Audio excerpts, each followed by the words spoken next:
ابتدا ہے رب جلیل کے ببرکت نام سے جو دلوں کے بید خوب جانتا ہے۔ دیکھتی آنکھوں سنتے کانوں، آپ کو میرا السلام علیکم۔ دوستو، آج ہم اس ویڈیو میں جانیں گے مغربی ایشیا کے ایک ملک اسرائیل کے بارے میں۔ اسرائیل جو کہ بحر روم کے جنوب مشرقی ساحل پر موجود ہے۔ تو دوستو، ویڈیو کا باقاعدہ آغاز کرنے سے پہلے میری تمام نئے آنے والے دوستوں سے گزارش ہے کہ جنہوں نے یوٹیوب پر موجود میرے چینل کو سبسکرائب نہیں کیا وہ میرے چینل کو سبسکرائب کریں اور ساتھ ہی گھنٹی کے بٹن کو بھی دبا دیں تاکہ ہر نئی آنے والی ویڈیو آپ کو مل سکے۔ اسرائیل کے شمال میں لبنان، شمال مشرق میں شام، مشرق میں اردن، جنوب مشرقی سمت میں فلسطین اور جنوب میں مصر، خلیج عقبہ اور ریڈ سی بنتا ہے۔ اسرائیل ہزاروں سال پرانا ملک ہے۔ اس ملک کو 635 عیسوی میں عرب مسلمانوں نے فتح کر لیا تھا۔ اس سے پہلے یہ علاقہ مسیحی حکمرانوں کے قبضے میں تھا۔ مسلمانوں کا قبلہ اول ہونے، مسیحیت کا متبرک مقام ہونے اور دیوار گریہ ہونے کے سبب یہ مسلمانوں، یہودیوں اور عیسائیوں کے نزدیک مذہبی مقام ہے۔ یہی وجہ ہے کہ سب ایک ہی کوشش میں لگے ہوئے ہیں کہ یہ ملک ان کے قبضے میں چلا جائے۔ مسلمانوں نے 635 عیسوی میں فتح کرنے کے بعد یہ علاقہ 13 سالوں تک مسلمانوں کے قبضے میں رہا۔ 1260 میں یہ سرزمین مملوک امپائر کا حصہ بنی۔ 1516 میں یہ ترک عثمانیوں کے قبضے میں چلی گئی۔ پہلی جنگ عظیم کے بعد جب ترکی ٹوٹ کر بکھر گیا تو برطانیہ نے یہاں پر قبضہ کر لیا۔ برطانیہ نے 1920 میں اس علاقے کو تقسیم کیا۔ پھر دنیا نے وہ وقت بھی دیکھا جب ہٹلر کے ہاتھوں یہودی آبادی ختم ہونے لگی۔ لاکھوں یہودیوں کو زہریلی گیسوں، بمبوں اور تلواروں سے جہنم واصل کر دیا گیا، لیکن برطانیہ میں مقیم یہودی اور جو یہودی زندہ بچ نکلے تھے سب نے برطانوی راج کے خلاف اعلان بغاوت بلند کر دیا۔ تمام ممالک سے بچے یہودیوں نے اسرائیل کی طرف رخ کرنا شروع کر دیا۔ اسرائیل کی طرف آنا ہندوستان کے بٹوارے سے کچھ عرصہ پہلے برطانیہ نے اعلان کیا کہ برطانیہ ایسا کوئی بھی حل تلاش کرنے میں ناکام رہی ہے جس میں اسرائیل اور عربوں کے درمیان کوئی فیصلہ کیا جائے، لہٰذا وہ جلد سے جلد اس علاقے سے جانے کا سوچ رہے ہیں۔ 15 مئی 1947 کو اقوام متحدہ کی فلسطین کے لیے ایک کمیٹی تشکیل دی گئی۔ 3 ستمبر 1947 کے روز اس کمیٹی نے یہ رپورٹ پیش کی کہ برطانیہ کے نکل جانے کے بعد یہ فیصلہ کیا جا سکتا ہے کہ اس ریاست کو یہودی آبادی اور عرب آبادی میں تقسیم کر کے 2 ملک بنا دیے جائیں اور یروشلم کو دونوں سے الگ کر کے بین الاقوامی نگرانی میں رکھا جائے۔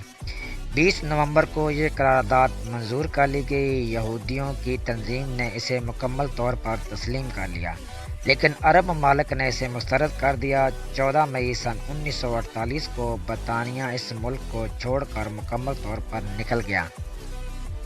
لیکن برطانیہ کے جانے سے پہلے ایک ایسی خانہ جنگی نے جنم لیا جو ہزاروں فلسطینیوں کو نگل گئی۔ لاکھوں کی تعداد میں بسنے والے فلسطینی اس سرزمین کو چھوڑ کر نکل گئے۔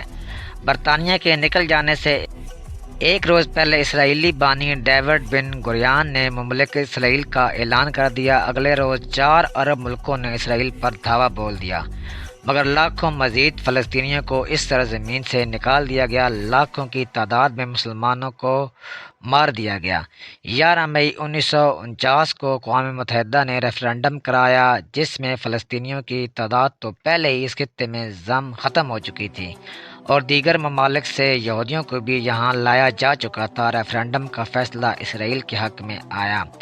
اسرائیل کی آبادی ریفرنڈم کے وقت 8 لاکھ تھی، مگر آنے والے 10 سالوں میں یہ آبادی 20 لاکھ تک پہنچ گئی۔ اسرائیل کے قیام کے وقت سے عرب اور دوسرے ملک اسرائیل کے خلاف کھڑے تھے۔ کئی بار اسرائیل پر حملے کیے گئے، مگر اندرونی بغاوتوں اور نااہلیوں کی وجہ سے ہر بار اسرائیل کو ہی فتح ہوئی۔ اسرائیل میں آنے والے یہودی اس نیت سے آئے تھے کہ یہودیوں کا ایک الگ ملک ہوگا جہاں وہ سکون سے رہ سکیں گے، مگر شروع میں ہی سب کچھ الٹ ہو گیا۔ یورپ سے آنے والے یہودی جو پیسے اور تعلیم میں سبقت رکھتے تھے سب کو عربوں کے چھوڑے ہوئے گھر اور کاروبار تھما دیے گئے، جبکہ غریب ممالک مثلاً افریقہ اور دوسرے ایسے ممالک سے آنے والے یہودیوں کو مہاجرین کے کیمپوں میں جگہ دے دی گئی۔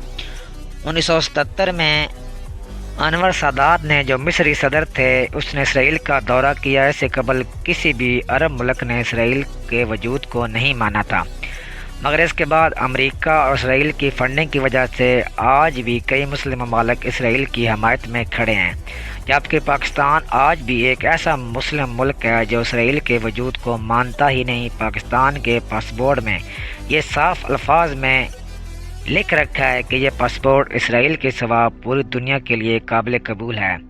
اس ملک کا نام اسٹیٹ آف اسرائیل ہے۔ اس ملک کا رقبہ ریفرنڈم کے وقت 16,000 مربع کلومیٹر تھا۔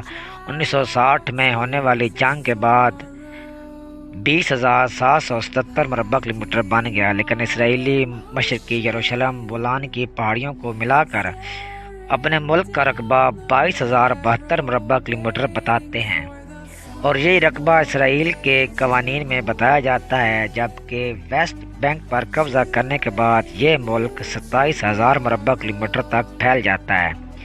اسرائیل کی آبادی 2023 کی رپورٹ کے مطابق 91,54,520 افراد پر مشتمل ہے۔ اسرائیل کے سفارتی تعلقات دنیا کے 157 ممالک کے ساتھ قائم ہیں۔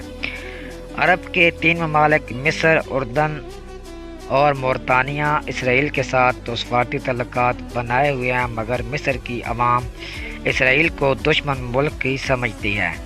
اسی طرح دوسرے ملکوں کے ساتھ اندرونی تعلقات ہونے کے باوجود بھی اسرائیلی قانون اور عوام لبنان، شام، سعودی عرب، ایران، عراق، سوڈان اور یمن کو دشمن ملک تصور کرتا ہے، اور ان ممالک کو جانے والے اسرائیلی شہریوں کو وزارت داخلہ سے خصوصاً اجازت لینی پڑتی ہے۔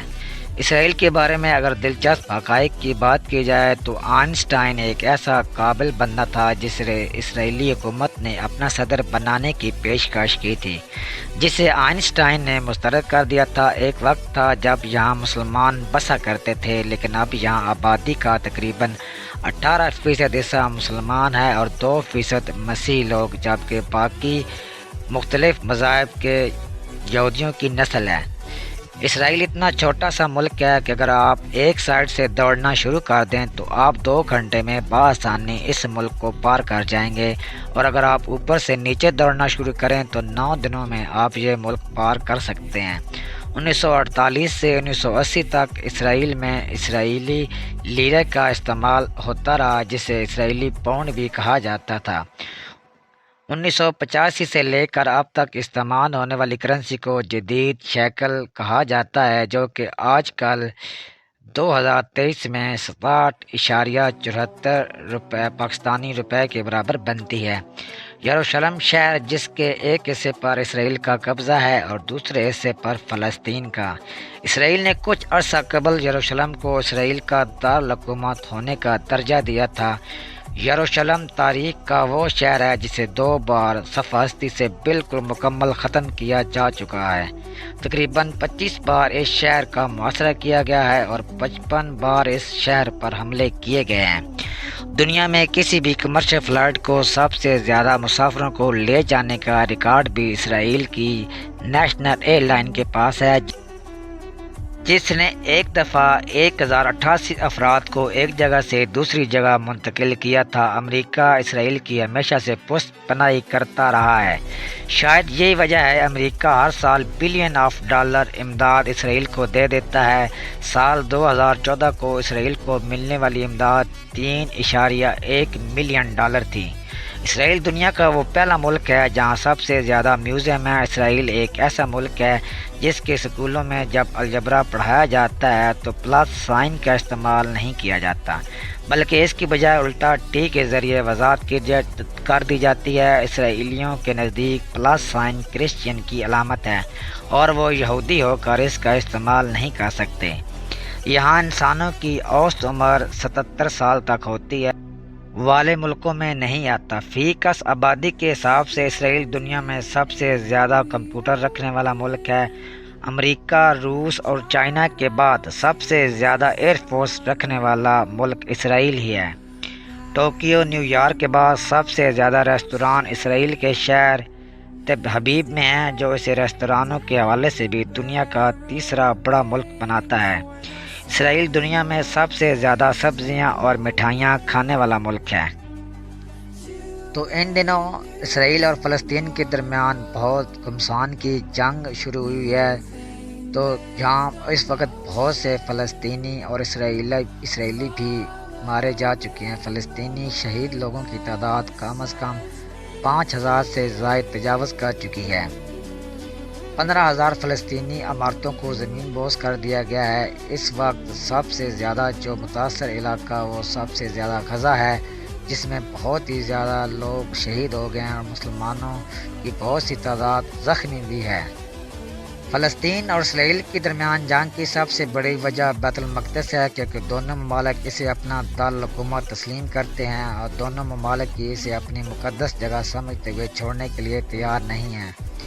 بیت المقدس کی 70% آبادی مسلمانوں کی ہے۔ یہ جگہ مسلمانوں کے لیے اس لیے مقدس ہے کہ اس جگہ پہ مسلمانوں کا قبلہ اول ہے۔ عیسائی اس جگہ کو مقدس اس لیے سمجھتے ہیں کیونکہ ان کے مطابق ان کے نزول بھی اسی جگہ سے ہوا ہے، جبکہ یہودیوں کی دیوار گریہ بھی اسی مقام میں ہے۔ یہودیوں کے مسیح کے نزول کا بھی اسی مقام سے ہوا۔ اسی وجہ سے یہ عیسائیوں، یہودیوں اور مسلمانوں کے لیے ایک مقدس شہر اور مقدس مقام کی حیثیت رکھتی ہے۔ اس وقت فلسطینیوں کی تقریباً آبادی 52 لاکھ افراد پر مشتمل ہے۔ فلسطین کی 93% آبادی مسلمان ہے۔ بیت المقدس مسلمانوں، عیسائیوں اور یہودیوں کے لیے ایک مقدس مقام ہے۔ اس وقت اسرائیل میں بھی تقریباً 3 سے 4 ہزار لوگ زخمی اور بڑی تعداد میں مارے بھی جا چکے ہیں، جبکہ فلسطینی شہید لوگوں کی تعداد بھی بہت زیادہ ہے، تقریباً 5 سے 6 ہزار تک بتائی جا رہی ہے، اور زخمیوں کی تعداد بھی تقریباً 25 سے 30 ہزار کے لگ بھگ ہے۔ ابھی اس جنگ کو لگے ہوئے تقریباً 20 دن گزر چکے ہیں۔ ابھی تک اسرائیل نے بھی بڑے حملے کی دھمکی دے دی ہے۔ آگے سے حماس کا بھی کہنا ہے کہ ہم بھی اسرائیل کو اس دفعہ نیست و نابود کر کے چھوڑیں گے۔ اسرائیل کہہ رہا ہے کہ غزہ کی پٹی کو خالی کر دیا جائے، جس پہ لاکھوں لوگ آباد ہیں۔ سعودی عرب نے بھی OIC کا وزارتی اجلاس بلا لیا ہے، جس میں غزہ کی صورتحال پر بات کی جائے گی۔ روس بھی اس جنگ کی بھرپور مذمت کر رہا ہے اور فوری جنگ بندی کا مطالبہ کر رہا ہے، جبکہ چائنا بھی بارہا یہ کہہ رہا ہے۔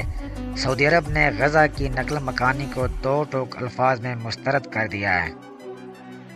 یروشلم شہر متعدد بار تخت و تاج ہوا، یہاں کی آبادی کو کئی بار زبردستی جلا وطن کیا گیا، اس کی گلیوں میں ان گنت جنگیں لڑی جا چکی ہیں، جن میں خون کے دریا بہہ چکے ہیں۔ اس شہر کے حوالے سے یہودیوں کا عقیدہ ہے کہ یہ وہ جگہ ہے جہاں سے کائنات کی تخلیق ہوئی۔ اسی وجہ سے اسرائیل اور فلسطین کی جنگ ابھی بھی جاری ہے۔ اللہ کرے کہ یہ کسی مقام پر جلد ہی پہنچ جائے اور ان دونوں کے درمیان کوئی نتیجہ نکل آئے۔ تو دوستو، یہ تھی آج کی ہماری اسرائیل کے بارے میں ویڈیو۔ اگر آپ